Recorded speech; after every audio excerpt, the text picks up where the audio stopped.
cracking ties, and especially, and we spoke about this a little bit on Saturday, especially with the form Wycombe have been in. But I do want to talk to you about those 8 changes. Now, what do you make of that? I can. There's part of me, and this is where I'm at, sat in a studio, overseeing this game and overlooking everything that we're doing this evening, thinking, I get it. They're in good league form. He's got 1 or 2 injuries. You know, he maybe thinks, well, the next league game is far more important than this one. But there's a little part of me that thinks, you know, they are in good form. Why doesn't he go for it? Yeah, I have to admit, when I first looked at the team sheet, my first thought was, that's a little bit disappointing. Because, you know, a game like this, you want them to I thought it was just play. Me.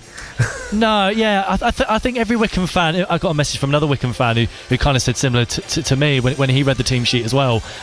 Because it's such a massive game. It's the biggest game that, and bar probably the EFL Trophy final in April, it's probably the biggest game Wycombe have had, you know, against a massive opposition for probably 3 years when they faced Man City at this stage of the League Cup. So, yeah, I think a little bit disappointing, but you can understand it to a certain extent. I mean, some of them are enforced. You know, Morley and Taylor can't play. They're cup-tied. Udo's injured. They already have a big injury list. And the other thing as well to look at, you know, is he playing players who he's trusted before in this competition? I mean, I think back to round 2, Declan Skura was phenomenal that night against Swansea City. Yeah. He starts tonight. Jasper Pattenden was excellent that night against Swansea City. He starts tonight. You know, is he giving those players that assurance by playing them again in another massive game? Maybe.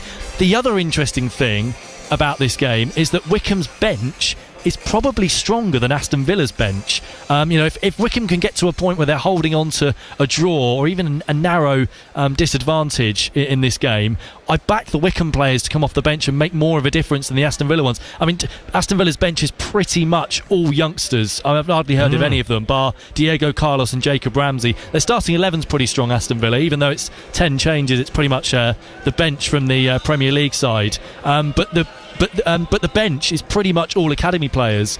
So, you know, if Wycombe can get to a stage in this game where they are level and they're in the game, certainly the players off the bench, I would expect to make a difference for Wycombe. I mean, you've got McCleary, Humphreys, McCarthy, Kone. You've got Onyedinma on the bench for the first time, which is exciting. So, again, that's another maybe caveat to this game. Yeah, you just mentioned Fred there, and I wrote him down when you were talking about him during team news. A player who, you know, at this level, if he can get some football this evening, he can be another option for League One. Yeah, he can. I mean, they've got much better depth now in the wide areas, in particular, Wycombe, with some of the recent signings. I mean, Gideon Kodua, although out injured at the moment, was someone who was signed, and it's something that Bloomfield targeted. David Wheeler's back from injury as well, who's going to be playing out wide today. They've obviously got Sadlier too, McCleary, Labala can play there. Udo's played there very effectively this season, so they've got much more depth in the wide areas now, Wycombe, and Fred Onyedinma obviously adds to that, and we know all about his quality as well.